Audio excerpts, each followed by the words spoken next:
प्यारे देशवासियों, मैं आप सभी को बहुत बहुत अभिनंदन करता हूं, वंदन करता हूं, साधुवाद देता हूं। आप सभी सकुशल होंगे यही कामना करता हूं। मैं आज आपको एक मौसम के बारे में वीडियो ऐसा बनाना और बताना चाहता हूं कि जितने भी जो ज्योतिष शास्त्र के गणितज्ञ विद्वान हैं, जो ज्योतिष शास्त्र को बनाते हैं, वो महापुरुष लिखते हैं। इतने बड़े विद्वान, उनकी बातें ऐसी ठीक जाती हैं। उन्होंने पहले भी बोल दिया था, विक्रम संवत 2083 लगा था, उसी समय ज्योतिष में बोल दिया था कि कोई एल नीनो का ऐसा प्रभाव नहीं है। 75 दिन लगातार घूम घूम करके भारत के अंदर वर्षा छुटपुट और अल्प वृष्टि जो बताई, ओलावृष्टि बताई, बिजली का खतरा बताया, आकाश से बिजली गिरी और धरती फटी। जो कुछ भी वैज्ञानिकों ने बताया वो बातें सारी सत्य होकर के गई हैं। और अब ये अल्प वृष्टि का रवैया जो चल रहा है, स्त्री स्त्री का जोड़ा चल रहा है, मूसे की सवारी पर चल रहा है। हल्की छुटपुट वर्षा हो रही है, सर्वांत वर्षा नहीं हो रही है, टुकड़ों में हो रही है। जगह जगह अल्प वृष्टि, हल्की वर्षा हो रही है। आने वाला आगे सावन का जो वीडियो होगा उसमें बहुत भारी वर्षा लिखी है। मैं तो यही कहता हूँ, घबराने की कोई बात नहीं, किसी भी प्रकार से अकाल नहीं है। मध्यम ज़माना है, कहीं भरपूर ज़माना भी होगा और कहीं बहुत बड़ा सूखा ज्योतिषकार ने बताया है वैसा ही है। दक्षिणी भारत के अंदर दूर समुद्र के किनारे भी लोग प्यासे रह जाएंगे, ऐसा लिखा है और वैसे ही चल रहा है। कल हमारे तो यहाँ 21 जुलाई को इस हनुमानगढ़ क्षेत्र के अंदर जगह जगह अच्छी वर्षा हुई है और हो रही है, होती रहेगी। मैंने पीछे वीडियो में बताया 25 तारीख के बाद तो मौसम पूर्ण रूप से बदलेगा, उत्तरी भारत की तरफ आएगा और पश्चिमी भारत की तरफ यहाँ वर्षा होगी, निश्चित रूप से होगी। किसी प्रकार से कोई घबराने की बात नहीं। और मैंने पिछले वीडियो में ये भी डाला था, ज्योतिषकार 365 दिन पहले लिख के छोड़ देता है।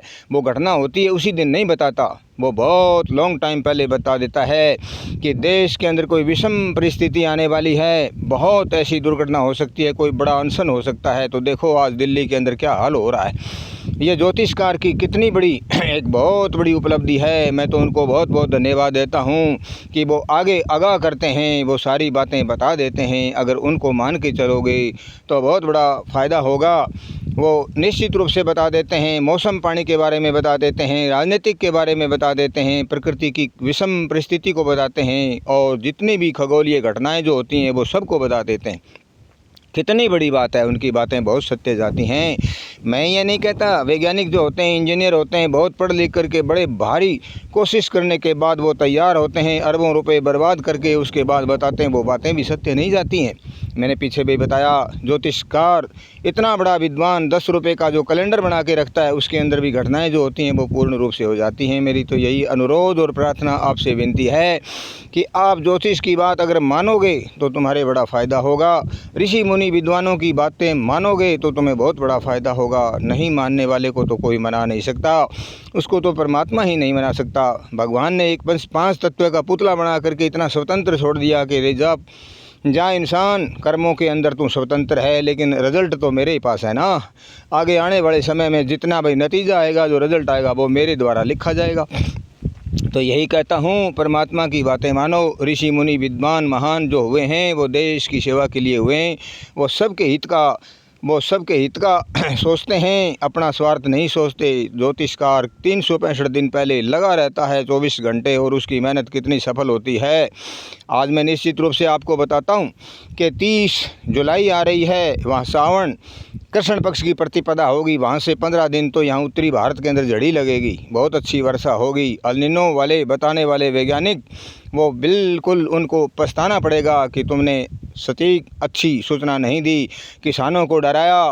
खेती हर मजदूर, बहुत बड़े गरीब किसान पीछे कितने बड़े वो भयभीत हो गए थे। मेरे को बार बार पूछ रहे हैं क्या होगा। अरे कुछ नहीं होगा, घबराने वाली बात नहीं, अच्छा ज़माना होगा।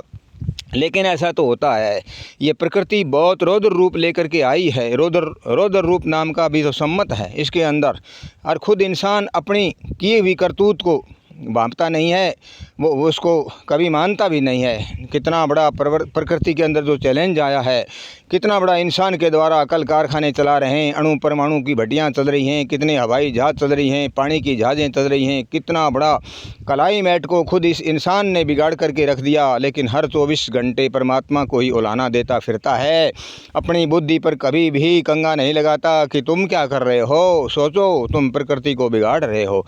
अगर शुद्ध खाओगे, प्रकृति को अशुद्ध नहीं करोगे, पृथ्वी माता को भी जहर डाल डाल करके इसको भी बहुत बड़ा अशुद्ध कर दिया, जल को अशुद्ध कर दिया। कल कारखाने लगा करके इतने बड़े अमीर बन के बैठे हैं और कल कारखानों की जितनी भी गंदगी है सारी नदियों में बहाए जा रहे हैं।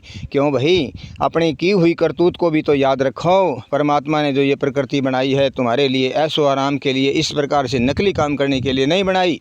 ये फल फ्रूट अनाज जितना भी जो कुछ दिया है उसका सदुपयोग करने के लिए दिया है।